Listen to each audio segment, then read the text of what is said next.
நாம் யார்? தற்போது நாம் என்ன நிலையில் இருக்கின்றோம்? நாம் ஏன் இங்க சமூக விடுதலைக்காக போராட வேண்டும்? இந்த சமூக முன்னேற்றம் குறித்து இங்க உரையாட வேண்டும். இப்படிப்பட்ட ஒரு பொதுக்கூட்டத்தை ஏன் இங்கு நடத்த வேண்டும் என்ற சிந்தனை நமக்குள் எழ வேண்டும். அப்படிப்பட்ட இந்த தேவேந்திரகுல வேளாளர் சமூகம் தொடர்ச்சியாக தமிழகத்தில் இந்த மண்ணில் ஏன் சாதி ரீதியான ஒரு அடக்குமுறைக்கு உள்ளாக்கப்படுகிறார்கள்? சாதி ரீதியாக ஏன் இவர்கள் மட்டும் இன்று வரை படுகொலை செய்யப்படுகிறார்கள்? இவர்களால் மட்டும் ஏன் இன்று வரை அரசியல் அதிகாரத்தை தீர்மானிக்க முடியவில்லை அல்லது அரசியல் அதிகாரத்தில் அமர முடியவில்லை? இலங்கையில் ஈழ விடுதலைக்கான போராட்டத்தை பிரபாகரன் அவர்கள் முன்னெடுக்கும் போது இனவெறியால் தமிழர்கள் பெரிதளவில் பாதிக்கப்படுகிறார்கள். அதே சூழலில் தமிழகத்தில் இங்கு சாதி வெறியால் பூர்வகுடி தமிழர்கள் இங்கு பாதிக்கப்படுகிறார்கள். இந்த தேவேந்திரகுல வேளாளர் சமூகம் தொடர்ச்சியாக அரசியல் அதிகாரத்திற்கு அப்பால் நின்று கொண்டு தனக்கான உரிமைகளை இந்த மண்ணில் இழந்து கொண்டு இந்த தமிழகத்தில் நாம் அகதிகளாக மாற வேண்டிய நிலைக்கு நாம் தள்ளப்பட்டுக் கொண்டிருக்கின்றோம். ஒரு சமூகத்தின் விடுதலை என்பது தன்னுடைய வரலாறுகளையும் தான் கடந்து வந்த பாதைகளையும் அடுத்த தலைமுறைகளுக்கு நாம் சொல்லிக் கொடுக்க வேண்டிய சூழல் இங்கு உள்ளது. அப்ப இந்த சமூகம் ஒரு அரசியல் ரீதியான ஒரு தெளிவான அரசியல் சிந்தனையை வளர்த்துக் கொள்வதன் விளைவாகத்தான் இன்று மதுரையில் சின்ன உடப்பு கிராமத்தில் தன்னுடைய சொந்த நிலத்தையும் வரலாறுகளையும் இழக்க வேண்டிய நிலை உள்ளது. அப்போ இந்த மக்கள் அரசியல் ரீதியான ஒரு ஆதிக்கத்தை செலுத்தும் போதுதான் தன் மீது நடத்தப்படுகின்ற அடக்குமுறைகளையும் ஒடுக்குமுறைகளையும் நம்மால் சரி செய்ய முடியும். 1993 அரசியலில் தனக்கான ஒரு சட்டமன்ற உறுப்பினரை தேர்ந்தெடுத்த இந்த சமூகம் இன்று தன்னுடைய பகுதியில் ஒரு வார்டு மெம்பரை கூட தேர்ந்தெடுக்க முடியாமல் சிதைக்கப்பட்டுக் கொண்டிருக்கின்றோம். யாரால் இங்க சிதைக்கப்படுகிறோம், எப்படி இங்க சிதைக்கப்படுகிறோம் என்ற ஒரு சிந்தனை நமக்குள் எழ வேண்டும். அப்படிப்பட்ட இந்த சிந்தனை இந்த சமூகத்தில் ஏன் எழவில்லை என்ற கேள்வியை நாம் பொதுமக்களிடையே வைக்க வேண்டும். இங்கு நமக்குள் இருக்கின்ற இந்த காழ்ப்புணர்ச்சிகளும் முரண்பாடுகளும் ஒரு பாரம்பரியமிக்க இந்த சமூகம் தான் கடந்து வந்த ஒரு மிகப்பெரிய ஒரு வரலாற்றுகளை இழந்து இந்த மண்ணில் அகதியாக வேண்டிய சூழல் இருக்கிறது. நம்மளுடைய எதிரி யார் என்பதை நாம் தெளிவாக இங்க சிந்திக்க வேண்டும்.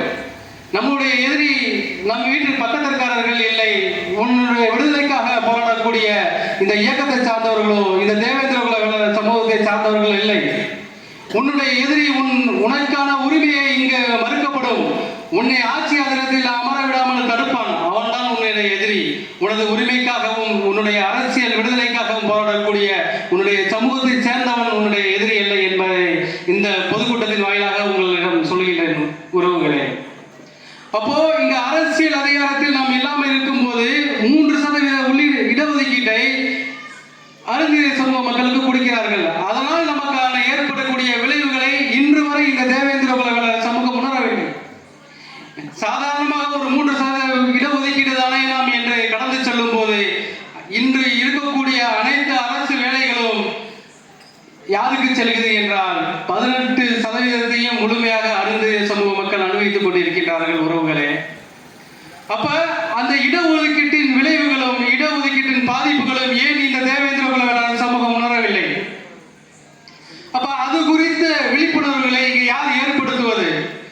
அது குறித்த அந்த அரசியல் தெளிவை யார் இங்க இந்த மக்களிடையே தெளிவுபடுத்துவது என்று சொன்னால் இந்த மக்களின் விடுதலைக்காக இந்த மக்களின் அரசியல் அதிகாரத்தை மீட்டெடுக்க வேண்டும் என்று களமாடக்கூடிய இயக்கங்கள் தான் உங்களிடம் முறையாட வேண்டும். நாங்கள் உங்களிடம் முறையாடுவதற்கு தயாராக இருக்கும் போது இங்க பலவிதமான சிக்கல்கள் நமக்குள் இருக்கின்றன. முத்துப்பாண்டியை பார்க்கும்போது ஒரு விதமான காழ்ப்புணர்ச்சி முரண்பாடுகளும் இருக்கலாம்.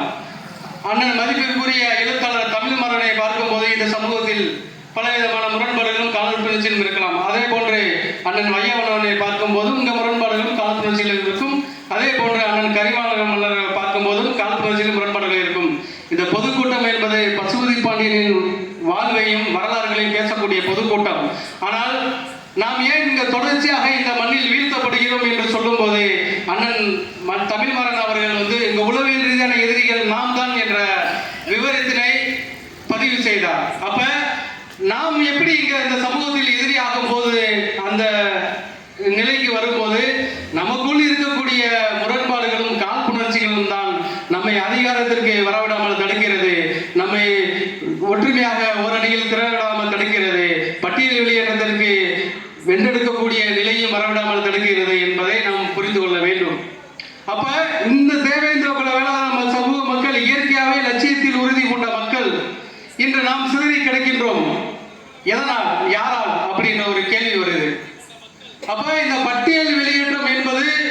அனைத்து தேவேந்திர குல வேளாளர் சமூகத்திற்கு முதன்மையானது, முக்கியத்துவமானது. நாம் இந்த பட்டியல் வெளியேற்றத்தை வென்றெடுப்பதன் மூலமாகத்தான் நம்மால் இருக்கக்கூடிய அதிகாரத்தை நாம் கைப்பற்ற முடியும் என்பதை உங்களுக்கு நினைவுபடுத்துகிறேன் உறவுகளே. இயற்கை ஒருபுறம் நம்மை துரத்தி அடிக்கின்றது, சாதி வெறியர்கள் ஒருபுறம் நம்மை துரத்தி அடிக்கிறது. நமக்கான அரசியல் விழிப்புணர்வை, அரசியல் தாக்கத்தை, அரசியல் சிந்தனையை நம் பகுதியில் பேசும்போது இங்கு அனைத்து விதமான இயற்கை சூழல்களும் ஏற்படுகிறது. அப்ப காலம் கருதி நம்ம சில விஷயங்கள்ல பேச வேண்டும். அப்ப உங்கள்கிட்ட நான் ஒரு வரலாற்று சிறப்பு மிக்க ஒரு நினைவை மட்டும் உங்கள்கிட்ட சொல்ல போகிறேன். அலெக்ஸ் ஹேலி என்பவர் ஒரு ரூட்ஸ் என்ற ஒரு தன்னுடைய வாழ்க்கையை பதிவு செய்கிறார். அதாவது தமிழ்ல 7 தலைமுறைகள். அப்ப வெள்ளையர்கள் ஆப்பிரிக்க கருப்பினத்தவர்களை எப்படி அடிமைப்படுத்துறாங்க அப்படின்றத தன்னோட 7 நூற்றாண்டு கால தலைமுறைக்கு பிறகு அவர் அந்த புத்தகத்தை எழுதுகிறாரு. ஏன் இதுக்கு சொல்றேன்னா, தொடர்ச்சியாக இந்த